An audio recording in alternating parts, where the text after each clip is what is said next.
We can see the booth. Yeah. Cameras moving on in. Where are they, gentlemen? They're in there. Dan Orlovsky. Lou Riddick. Who's Riddick?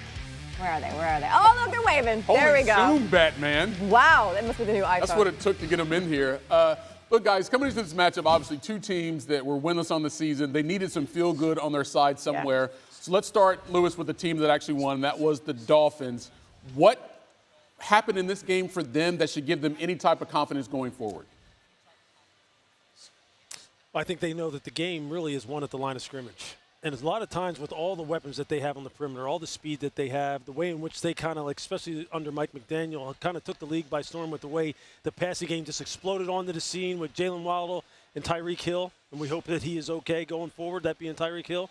That they thought maybe they could continue to play that way, and they couldn't, because ultimately it's about the line of scrimmage. And tonight, they owned the line of scrimmage when they needed to. And when you can do that, and when your own quarterback is saying, hey, if we run the ball effectively, I'm a better player, because the play-action passing game gets going, and next thing you know, people are running open. And then you saw it happening over and over and over again tonight. So you just hope, for their sake, that they continue to employ and use that formula. Yeah, I think that putting Tua underneath the center kind of made their offense a little bit more two-dimensional. It wasn't just the pass game. And their run game wasn't absurd tonight, but it was efficient. It was allowing them to just get into some easier third downs. I also say their defense this year was bad at getting off blocks, not getting home to the quarterback, not rallying to the football. That was the opposite tonight. Created turnovers. They didn't get dominated in the run game in the second half. They, in the pass game, were very efficient with their coverage. And I think, the overall take is, while things felt uneasy on the outside and there was a lot of noise, Mike McDaniel's leadership and their veteran leadership was really a stabilizing force. And I think tonight is a blueprint of how they want to and how they can play moving forward. You hate to use the phrase stabilizing force when it comes to this, but they're going to need some stabilization in this offense, because even if you look at the box score, Tyreek Hill, who left this game in the second half, still led the receiving corps, 6 catches, 67 yards. The last update we got was that he was in the ambulance. The team fears that he has a dislocated knee. This is their leading receiver. He was heavily involved in this offense before he left. How do they move forward without him? Yeah, it's complementary football. That's what it becomes. Now it becomes about not just Tyreek trying to generate those explosives. It's more about the philosophy in terms of how you attack, spreading the football around, staying balanced. Because if you become one-dimensional without him, you saw what happened when you were one-dimensional with him. Try and do it without him. And a defense that, yeah, they played decent tonight. They still gave up 400 yards. Okay, so it's not like all of a sudden they're the 85 Bears. They got to play it really complementary, and not just run pass, but offense, defense, special teams, control field position, get turnovers. It makes it a lot harder for them. But, man, it sure does feel good if you're the Miami Dolphins for tonight. You're not going to replace Tyreek Hill. He's one of the most explosive and impactful perimeter players in the NFL. Darren Waller was wildly impressive tonight. And I know it's only 3 or 4 catches, 30 or so yards, but we've seen the kind of player and mismatch player that he's been in the past. If he can replicate a little bit of that for this offense, Waddle's a very dynamic player himself. If you can get Waller in some matchups, his 6'6", 250-pound, just really loose athletic frame, that becomes a big-time matchup problem for a lot of defenses. So it's the blueprint of running the football and staying efficient. You're going to have to be really good on third downs. Waddle will have to step forward. I don't know. Waller did some stuff tonight that made me think he was, 3 or 4 years ago, Darren Waller. Well, I think that's the part that sort of blows my mind about his performance tonight. This is a guy who was retired an entire season, missed the first 3 games of this season because he had a hip injury. How did he manage to make the comeback he did? I mean, he's 33 years old. He's not a spring chicken in terms of football terms anymore. How does one do that? Look, you know what? I mean, he's such a unique athlete, in his own right, that he just has natural God-given ability. The question about Darren now is going to be about, 1, staying locked in like he was tonight, 2, being able to stay healthy. Because you're right, he is 33. So now, you've done it for 1 game. Now, can you do it for, 13 more? Yeah. Can you do it when people now are counting on you to be that guy? When defenses are going, okay, they don't have Tyreek anymore. Now we got to focus on 83. Because tonight, I'm sure the Jets are sitting there going, yeah, we know how good he is, but man, we weren't expecting this. So you have to let this all play out, but it's nice to have him and have that piece, in your back pocket to say, hey, we can deploy this too. Let's go to the Jets, though. Now they're 0-4 on the season. Yeah. And at times during this game, you understand why they're 0-4. Now, granted, it was going to be a work in progress when the season started. We all knew that. But I think even for Jets fans, you're like, penalties, is this worse than we even thought? Like, you made all the mistakes, penalties, turnovers. So, Dan, like, literally, where do you go from here with the squad? That's a big challenge for Aaron Glenn. This is the most disappointing game for them this season. They had played football that you could point to against good teams, 3 teams that are combined 9-3, and you sit there and go, we cleaned that up just a little bit. We're right there with them. If we take care of those little details and play smarter in situational football, we're right there with them. They have more yards than the Dolphins. They have more rush yards than the Dolphins. They have more first downs than the Dolphins, yet they walk away with the loss. And it's the turnovers. And it's the penalties, 12 penalties and 3 turnovers. And so if you're Aaron Glenn, a guy that we both, Lewis and I, sat and talked with, we're like, this guy's awesome, man. It's a big challenge to walk into that locker room and not blink and not flinch and say, this is how we're going to do it. And we're going to demand that we are doing it this way. We're not changing. We have to improve. You have to change as the 53 on this football team. And that's hard, with a team that felt like the trajectory was going like this, and just, a lot of the controllables fell flat tonight. Yeah, I mean, and it's, it still is. I just want to say, look, it's still heading in the right direction. It never was going to be just, a linear straight shot up. But I will tell you this. Aaron is going to really implement a culture of accountability. And there are going to be some guys who I'm sure are going to get on that plane tonight to go back up to New York. They're going to be sitting there going, man, I just hope I have a job, come next week. Yeah. Because he's not going to put up with that. You can't beat yourself in the NFL. It's hard enough to beat the opponent. You can't beat yourself. Mike, let me share this with you guys. So when we were talking to Aaron about his time in Detroit, he referenced that first difficult season. They were 3-13, and then they started the next year 1-6. He said after that 1-6 start, they got the whole organization essentially in the locker room. And Mrs. Ford addressed the whole team, organization, coaches, and she backed Dan Campbell and those coordinators, and it gave them ultimate confidence. I'm not saying that's needed right now in the Jets, but it's going to be a full organizational support to really start to win football games. That was clearly a recipe for success in Detroit. It worked. And if you're the Jets, you brought in Aaron Glenn to do that, then you have to understand what the process really is, even if you are in New York. Dan, Lou, appreciate it, as always. Bye, guys. Good stuff there down from Miami. Very disappointing. Very disappointing. And there's no way you can win any game with 13 penalties and 3 turnovers. It just can't happen. But what we have to do is go back to work. We have to go back. That's the only way that we can fix them. Really take a look at these penalties, take a look at these turnovers, and make sure we understand that we have to understand before you can win games, you have to learn how not to lose games. We have to do a better job in that case, and we will. We will. And, again, the only way to do that is go back to work, and that's what we got to do. That's what we got to do. So any questions? Aaron, you spoke. You guys seem, even though it was a loss, you seem to come off of that Buccaneer game pretty high. Yep. You found a lot of things you saw to respond like this. I mean, how disappointing? Very disappointing. Very. And to me, it was more or less the things that we know that you can't do to win games. We allowed that to happen. I thought our guys played with effort. Listen, I thought our guys understood the ramifications of this game. But, man, to go out there and have that many penalties and really pre-snap penalties and be able to turn the ball over, I mean, that was so disappointing in this game. But, listen, I'm not losing hope in our guys at all, and I'm telling you now, we just got to go back to work. That's all we can do. That's all we can do. How impactful was the Braylon Allen fumble after what would have been?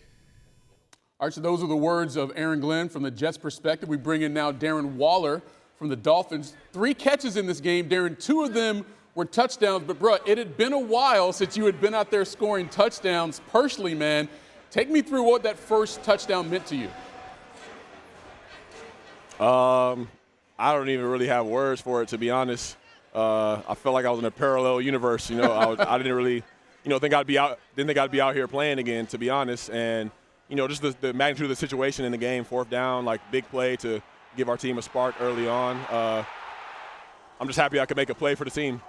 I'm a little fascinated by your road just to get back to this point. You spent an entire season out of the NFL, quote unquote, retired. Now you're back, and then in your first game back, you did what you did tonight. How did you get yourself ready to even be in this position? I feel like for the most part, it's just being a curator of your own thoughts. Like my first few weeks back training with the team, I got injured and I've been out 2 months. And during that time, practices happening, training camps happening, the team's being built and becoming close knit, and I'm kind of out on the outside standing and watching. So I got to be the person that's making sure I'm keeping a positive dialogue in my mind when I'm working through the setbacks that I'm facing. And I feel like I know how to prepare. I got coaches that help me a lot. So many people, shout out to the strength staff, athletic training staff. So many people help me get ready to come out here and just contribute today. Darren, so many reasons to feel good about this game for you and your teammates. Obviously, you personally had a good game. You get your first win of the season, but then you see one of your teammates, Tyreek Hill, go down to what looks like a pretty devastating injury. Not sure how long he will be out. And look, Darren, you've been in the league for a long time, and this happens on the regular. But take us inside the athlete's mentality when something like this happens, whether it's your teammate or somebody on the other team, and you guys have to really flip that switch and go right back out there and put yourself in harm's way. What is that switch, and how do you activate it on a regular basis? That's a great question. I don't even know exactly what that switch is, but I feel like just in the moment, just being present, just trying to send some love and to Tyreek, to his family, to his kids, to his overall process, and just the chapter that God's about to take him through. Just to hold that moment, hold that space for him, and then just be able to take a deep breath and be like, all right, there still is a job to do. And then I feel like we can honor Reek through the way that we play the rest of this game and through the rest of the time, because he's going to be watching, and he's meant so much to us and still does, and we just want to do that for him. There have been points throughout this season where this offense has really struggled. Tonight, you played a bit more complimentary. You had the you had the rush game going, you had the passing game going. What can you take from this game to now apply going forward the rest of this season? Yeah, like what you just said, playing complimentary football. I think getting some explosives early on in the game and really consistently through the first 3 quarters was really helpful for us. So having those big plays, man, those plays get people juice on the sideline. And lets our offense know, like, hey, we really got a lot of dudes that can make things happen with the ball. We got a line that can really do good things. And all we got to do is just put it all together, one moment at a time, one snap at a time. We don't got to worry about trying to jump to 3-3 or 4-3 or whatever. It's just like every day, each and every moment stacks, and it'll get you to where you want to go. Hey, well, one of those guys that can make plays for the Dolphins is clearly yourself. Again, yes. 3 catches, 2 touchdowns. Congrats on the win. I'm going to use that curator of your own thoughts like thing, that by too, the way. actually. Yeah, I'm going to use that. that's Look, a you bar. need to curate your own thoughts. That's a bar. Yeah. But real, Darren, congratulations, bro, on getting back to where you are, man. Like, not everybody can do that. You should be really proud of yourself, man. Congrats. Thank you. I appreciate the opportunity. My thoughts are out to the guys that got hurt tonight. My thoughts and prayers are also with Reek. But it's a great feeling that we feel tonight. Obviously, when you win, that's in a way one of the best deodorants for what you could be going through. So I would say, we're enjoying it right now, but we just got to find a way to continue to stack those wins in the win column and continue to keep that going throughout the season. Were you able to speak to Tyreek? I was.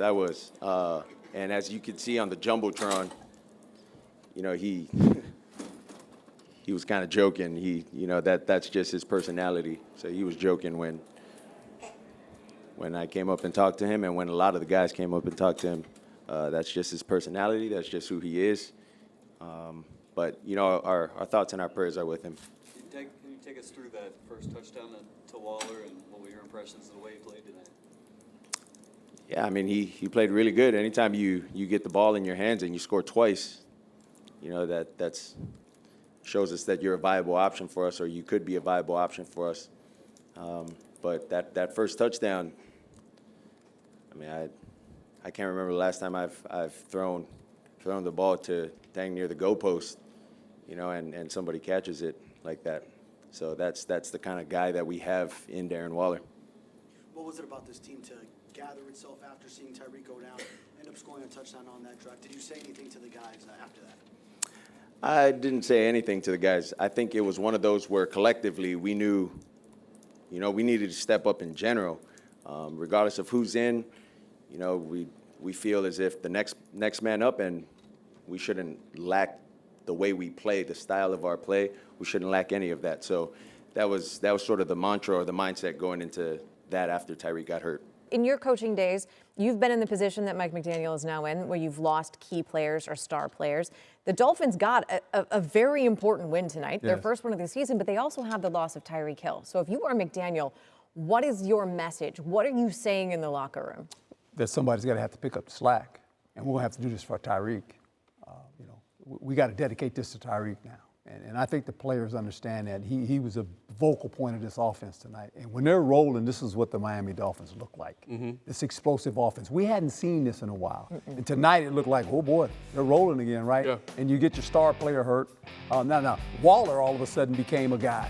Waller's going to have to be used anymore. Waddle is still there. A-Chain is still there. So they have guys. You just don't want to waste this moment of this guy going off on the cart. It hasn't hit him yet. He's in shock. But now he's lost for the season.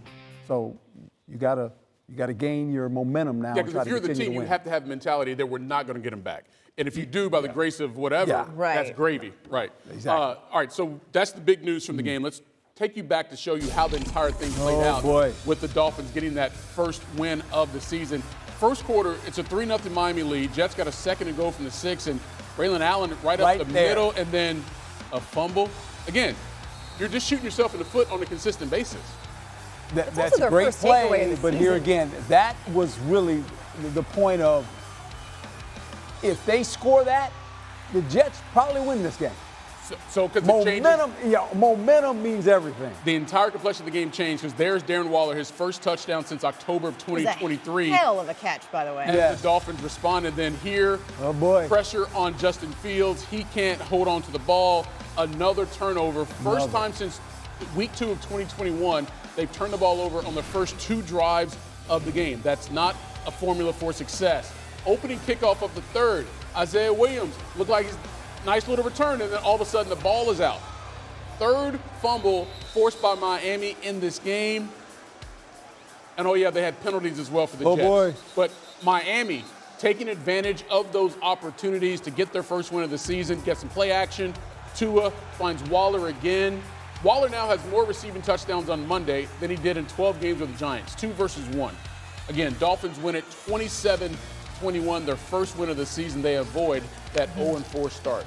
So let's just take this message and swap it, because we talked about what McDaniel is saying. If you are Aaron Glenn and your team is now still looking for its first win of the season, after all of the penalties and all of the turnovers, what are you saying? Well, there's a couple ways you look at this. First, you visit with your coaching staff, and you tell them this. We're either coaching that mess or we're allowing it to happen as a staff. We're coaching the mess that we watched tonight, and you can say we're not, but you know what we're doing? Then we're allowing it to happen. So we got to fix it. We have to fix this right now because the Jets don't play the Jets. And tonight, the Jets beat the Jets. They turned the ball over. We did 3 times. They had 13 fouls. And at the end, they're still in this game trying to win. Yeah. And you went on the road. And so it's not like they're not competing, but you can't play that way. And Aaron said it. And Aaron's a professional football player. Now he's a head coach. He's got to look his staff in the face and say, hey, man, okay, we're not coaching it, but we're allowing it to happen. Okay, so then it sounds like a stupid question or like a simple fix, but like how do you actually fix it? You're hopeful of this. You take this film and you break it down into parts when you show your football team. You just show them the turnovers and you show them the fouls. And you go, guys, this has nothing to do with anything. This is just us. The Jets don't play the Jets. The Jets are playing against the Jets right now. We can't do that. And Aaron's smart, and the players will see that. They'll go, we beating ourselves. Correct. It's not what Miami did, it's what you did to yourself. 100%. Yeah, accountability. We were talking to Dan Orlovsky and Lou Riddick earlier, and they mentioned the fact that, Aaron Glenn obviously came from Detroit, and he was there in that first season when they were terrible and got off to another start. So he, at least from a coaching standpoint, he understands what that process could be. But to get it done in a different environment, to get it done in New York is way harder, all due respect, to get it done in Detroit. Because you don't just need a head coach, and you've got to have the players that buy into it as well, Herm. Yes. That process, you don't always control. No, and this is where, we're long away from here because there's a lot of games to be played. Right. But there's a certain mentality you have to play and draft players and acquire players to play in New York. It's different. And I know that. I coached there. And people told me the same thing. I said, I played in Philly. I'm okay. New York is Philly is strong as Philly. New York's a different, it's just different. Right. And people told me that. I said, then you figure it out. Right? And Aaron knows it. He played there. Right. He understands the mentality of it all. And he's got a team that will compete. He has a team that plays for him. But they got to play smarter football. Yeah. This was just hard to watch. Every time it seemed like they were getting closer, then they did something to themselves. That's like, I said this earlier. If you are a Jets fan, what are you feeling good about? Where are you finding that hope? Exactly. Where are you finding that And also, optimism? when you look at the schedule and what they have coming up, where are you finding the hope there? It's hard, but you got to win a game. You just need to win one game. And all of a sudden, you just feel a lot better. You want the players to feel the game. You want the coaching staff to feel the game. You want them to win a game so they know what that feels like. Because when you're 0-4, you know what that feels like every week? Yeah, and no one wants to go run out there every week and get their head beat in either. Like, no. Or feel embarrassed. Right. Correct. Right. If you offer for a while, then you start to look at yourself differently. I tell you what, You know? 0-4 is a deep Hey, we heard what hole. Cam Ward said. In Tennessee, they 0-4.